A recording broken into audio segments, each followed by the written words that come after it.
विण दोघातली तुटेना 26 जानेवारी भागामध्ये मल्लिका समोर खूप नाटक करत असते आणि म्हणते असं वाटतंय आपल्या घराला कुणाची तरी नजर लागली आहे. आणि समर हे जे काही घडतंय ना ते लग्नानंतरच तू आठव ना, पहिले आपलं घर कसं हसतं खेळतं राहायचं.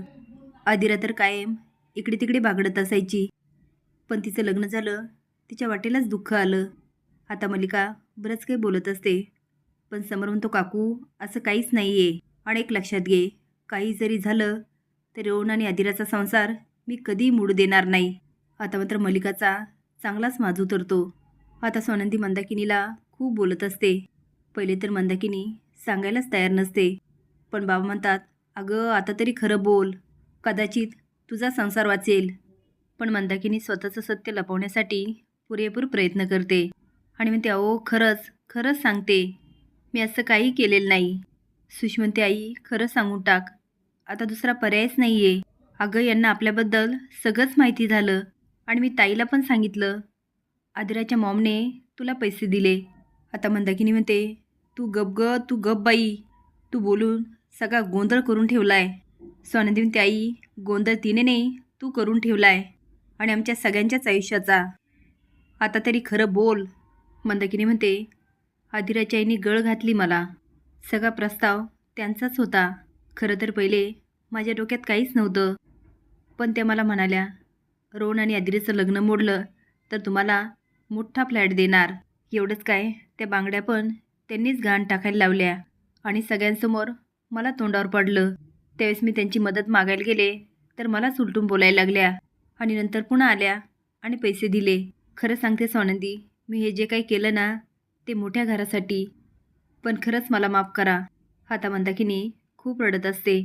सोनंदी म्हणते आता एक गोष्ट तर क्लिअर झाली, आजी आणि आदिरा सोडून बाकी तिघही राजवाड्यांच्या चांगुलपणाचा फक्त फायदा घेत आहेत. काकूंचा खरा चेहरा राजवाड्यांसमोर यायलाच हवा आणि तो मी आणणार. बाब म्हणतात नंदू जे काही करशील ना ते सावधगिरीने आ. अगं ती बाई फार भयंकर आहे, ती जर एवढं करू शकते तर काहीही करू शकते. सोनंदी ते बाबा त्याची कल्पना आहे मला, ते ज्या पद्धतीने गोडगोड बोलतात आणि एकीकडे आमचा संसार उद्ध्वस्त करतायत, ह्यावरून असं वाटतं त्या फार भयंकर आहेत. खरं तर आजीने जरा कल्पना दिली होती मला, पण मला वाटलं नव्हतं की आदिराची आई आणि अर्पिता असं काही डाव खेळत असतील आणि त्यांच्यासोबत माझी आई पण. आता एक लक्षात घे आई, तूच मला मदत करणार. मंदाकिनी म्हणते सोनंदी मी काय करू शकते. सोनंदी म्हणते वेळ आल्यानंतर कळेल. मंदाकिनी म्हणते समर बघ ना, गेल्या काही दिवस आपल्या घरामध्ये विचित्र गोष्टी घडतायत, काहीतरी सावध आलं आहे आपल्या घरावर. ते आता समरला इमोशनल करत असते, पण समर म्हणतो काकू असं काहीच नाही आहे, तू नको काळजी करू, मी बघतो. आता सोनंदी अंशुमन आणि निकीला भेटते आणि मल्लिकाने आईने काय गोंधळ घातला हे सांगत असते आणि म्हणते ह्या तिघांचा खरा चेहरा राजवाड्यांसमोर आणावाच लागेल.